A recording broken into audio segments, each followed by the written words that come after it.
자, 이 글자는 상서롭다라는 상자입니다.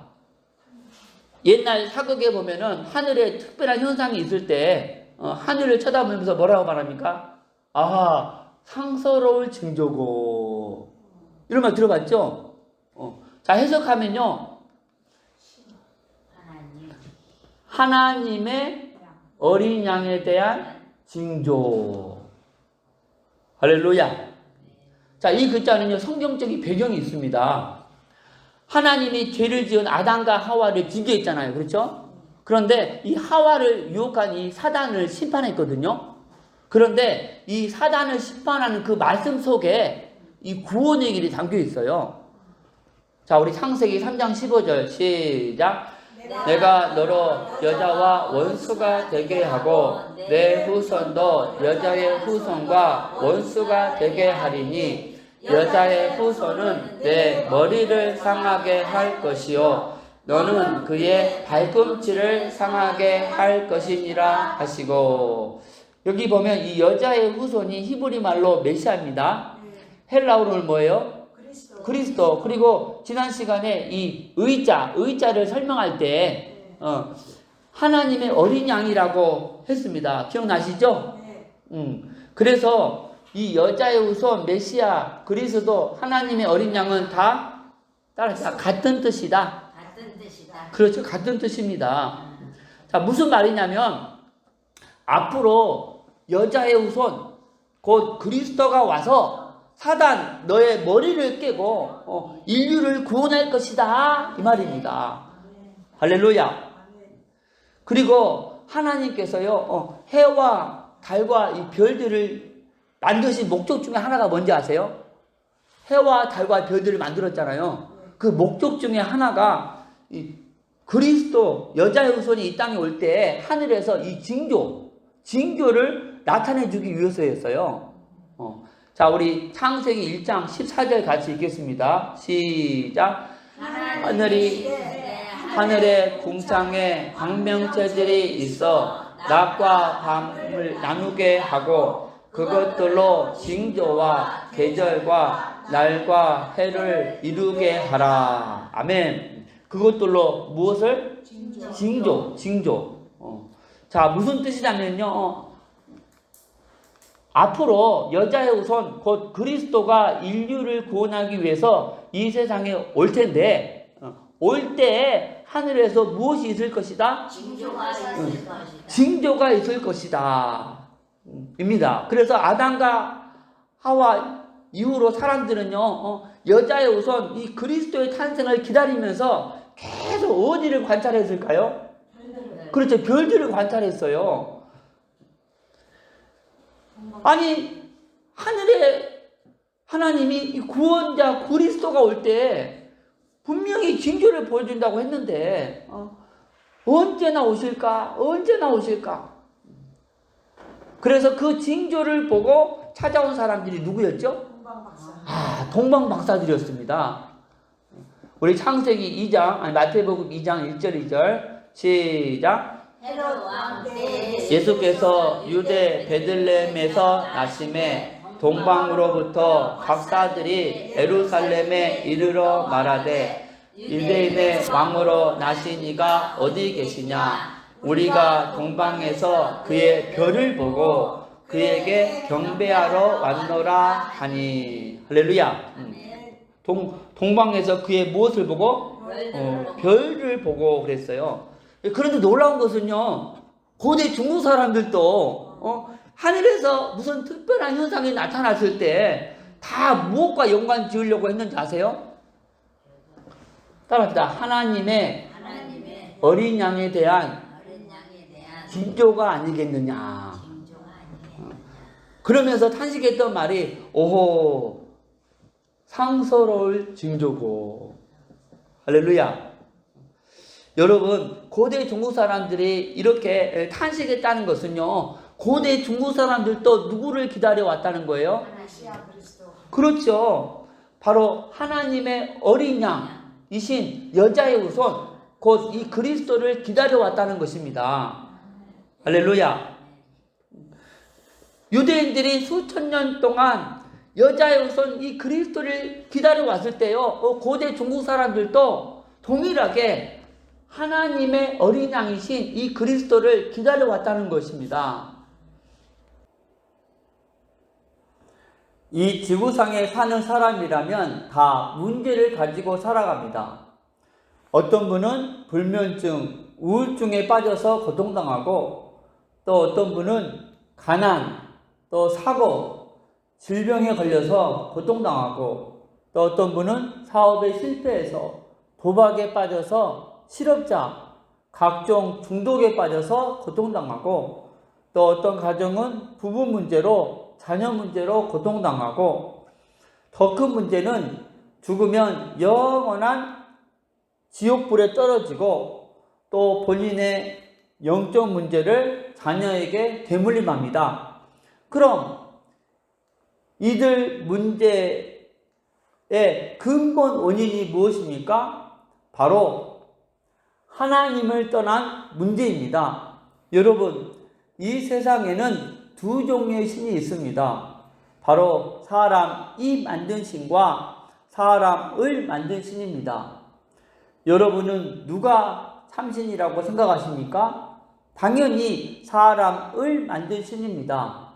사람 이 만든 신은 종교에 불과합니다.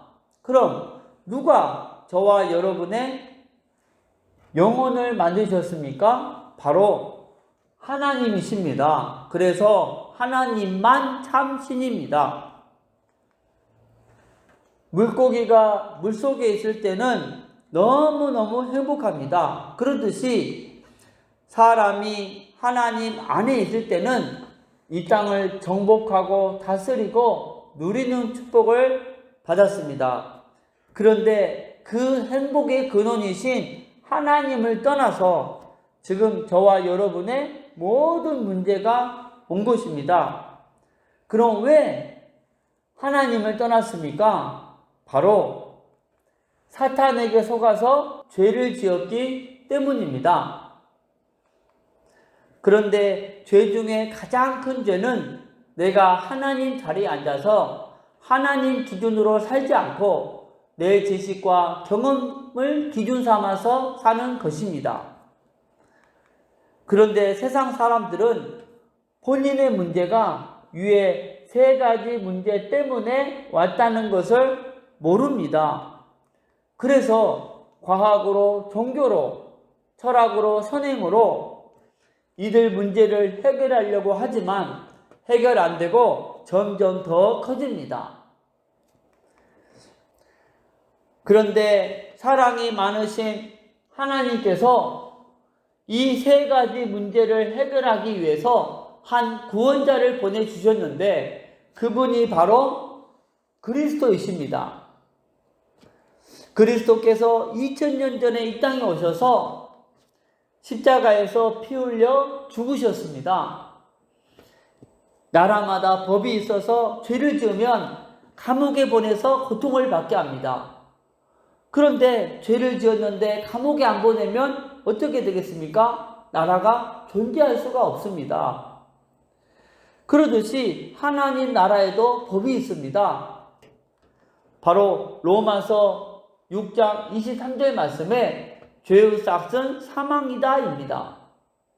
그래서 저와 여러분이 죄를 지어서 죄의 대가로 지옥에 떨어져서 영원히 고통을 받아야 합니다. 그런데 하나님은 저와 여러분을 사랑하셔서 지옥에서 고통받기를 원하지 않습니다. 그래서 저와 여러분이 지은 모든 죄를 그리스도로 하여금 짊어지게 하시고 십자가 위에서 저와 여러분 대신 죄의 대가를 지불하게 하신 것입니다. 원래는 저와 여러분이 죄를 지어서 지옥에서 영원히 고통을 받아야 하는데 그리스도께서 십자가 위에서 우리 대신 고통을 받으신 것입니다. 채찍으로 온몸을 갈기갈기 찢기시고 양손과 발에 대못을 박히시고 옆구리를 창에 찔려 물과 피를 다 쏟으시고 죽으셨습니다.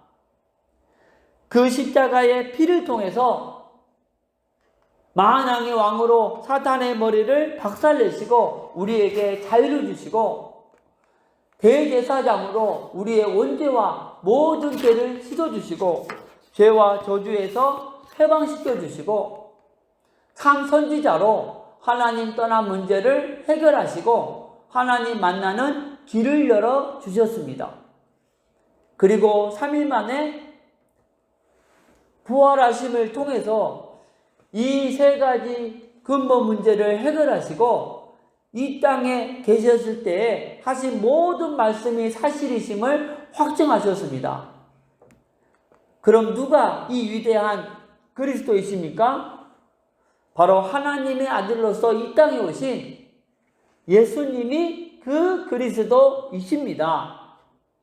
이제 그리스도께서 이 세 가지 문제를 해결하셨는데 오직 예수님이 그리스도이심을 믿으면 이 6가지 문제에서 빠져나오고 하나님의 자녀가 되고 성령 하나님이 저의 인생을 인도해 주시고 예수 그리스도 이름으로 기도하면 응답하시고 천사를 보내서 보호하시고 귀신을 쫓아내는 권세를 주시고 천국 백성이 되게 하시고 이 복음을 땅끝까지 전하는 복을 주십니다. 이 복음을 마음에 믿고 입으로 시인하면 지금 이 축복을 받습니다. 믿기 원하시는 분은 지금 저를 따라서 기도해 주시기 바랍니다. 하나님만이 참신이심을 믿습니다. 하나님 자리에 앉아서 하나님 기준으로 살지 않고 내 지식과 경험을 기준 삼아서 살았던 죄를 회개하오니 용서해 주세요. 그리스도께서 십자가에서 피 흘려 죽으시고 부활하심을 통해서 사탄, 죄, 하나님 떠난 문제를 해결하셨는데 오직 하나님의 아들 예수님이 그리스도이심을 믿습니다. 지금 예수님을 마음속에 나의 주인으로 영접합니다. 진리의 성령께서 저의 인생을 인도하여 주옵소서. 저를 하나님 자녀 삼아 주신 것을 감사드리며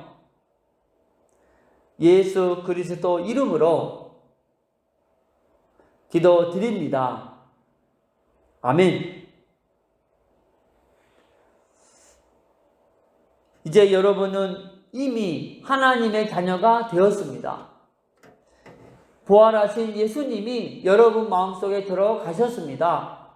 여러분이 언제 이 땅을 떠나도 지옥에 안 가고 반드시 천국에 들어갑니다. 이제 저와 여러분이 이 땅에 사는 목적은 오직 하나, 바로 이곳에 있는 영혼들을 이쪽으로 인도하는 것입니다. 이를 위해서 열심히 공부하고 일하시기 바랍니다. 그리고 일요일에는 반드시 교회 가서 예배를 드리시기 바랍니다. 그럼 왜 예배를 드려야 하는가? 여러분 생각해 보세요. 그리스도는 창조주 하나님이십니다. 우리는 피조물이에요. 그 창조주 하나님이신 그리스도께서 피조물인 나를 천국 보내기 위해서 그 고통을 받으시며 죽으셨는데 그렇게 구원받은 피조물인 내가 당연히 그리스도께 감사해야 되지 않겠습니까? 그럼 최고의 감사 표현이 무엇입니까? 바로 예배입니다. 천국 가기 위해서 예배 드리는 것이 아니고 나를 구원하신 그리스도가 감사해서 예배를 드리는 것입니다. 입으로는 예수님을 믿는다고 하면서 예배 드리기를 거부한다면 정말 구원받았는지 의심스럽습니다. 여러분 모두 예배를 최우선순위로 두시기 바랍니다. 그리고 일주일에 한 번 이상은 꼭 성경을 공부하시기 바랍니다. 하나님은 여러분을 사랑하십니다. 마지막으로 선물을 드리겠습니다.